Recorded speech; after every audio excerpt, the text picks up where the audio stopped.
710 ESPN Seattle presents The Calabro Show warm-up, powered by the law offices of Heidi Hunt.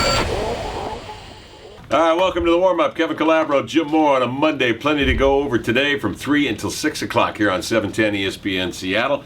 Top of mind, Tony La Russa resigning, retiring, moving on to the great retirement that we all hope we have. A lot of golf. What do you suppose Tony's going to do in retirement now? I don't know. He's into animals, I think, isn't he? I mean, he's into animals. he's into pets and stuff, I think. Zebras and giraffes. Look, I'm turning red over that one. Puppy dogs.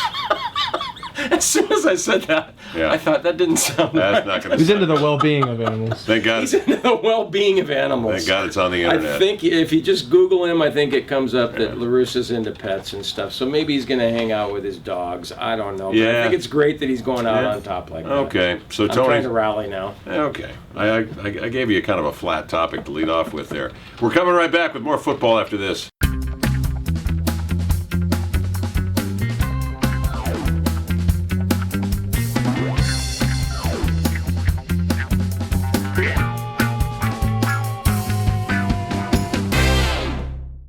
All right, football. 25 games into his coaching career with the Seattle Seahawks. Pete Carroll yesterday called himself hormonal. Isn't that usually, when we think of hormonal, defense. isn't it usually females that are talking hormones? Usually. Yeah. It's a good defense. They got to get a quarterback. And I'm kind of wondering, are they going to be able to get it done in the draft? I mean, if they make decisions like no timeouts, fourth down at the goal line, trying to punch it into the end zone rather than taking three. I didn't mind that. I like Carroll. It was a good play, but you don't have a timeout from the two. I thought, is that indicative of him and his decisions? He seems to be wishy-washy on who his quarterback is going into the game. I didn't quite understand the logic there, what was happening. We'll hear from Pete at 3 o'clock. But I'm watching this game, and I just kind of took it all in after the fact, listened to the talk shows and read the newspapers and the whole thing. And I thought, the one thing that he has got to get right, I think, if he's going to stay here through the tenure of his contract, is that quarterback next year. I don't think it's Tavares Jackson. I think he's 323, okay? He was courageous yesterday. Is that a word I can use, courageous?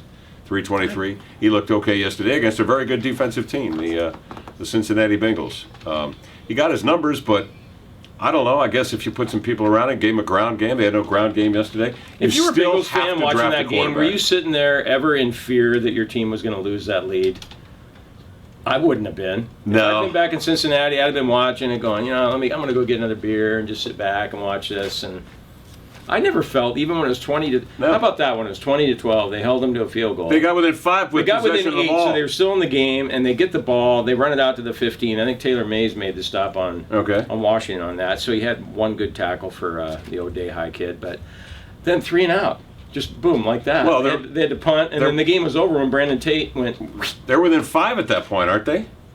Well, they were within 5, but then Nugent kicked the field goal. And they got to punt it away, yeah. Well, Nugent kicked the field goal and make it 20 to 12. They get the ball with 3.5 to go or whatever it was. And so you're sitting there thinking, they've moved it a little bit today. Maybe they can at least cross midfield, get down there and threaten, and just nothing. They punt away, and again, they're victimized. Their special teams, horrible. There's just too many aspects of their game that's just bad.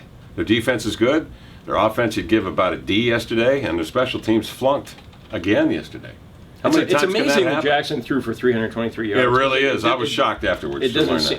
Usually you throw for that many yards, you're going to have more than 12 points. You'll put something on the board, but no. They get in the red zone. That's why I don't dislike his play call on that fourth down, but with a timeout, you didn't give yourself any margin for error there.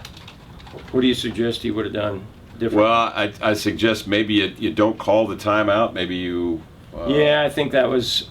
But the other thing I didn't think about that Jackson mentioned, if the ball hadn't been as close to the goal line as it was, I think if he had barely crossed the yellow line and gotten the first down, they could have sped things up a little quicker, and Jackson maybe would have had time to spike it.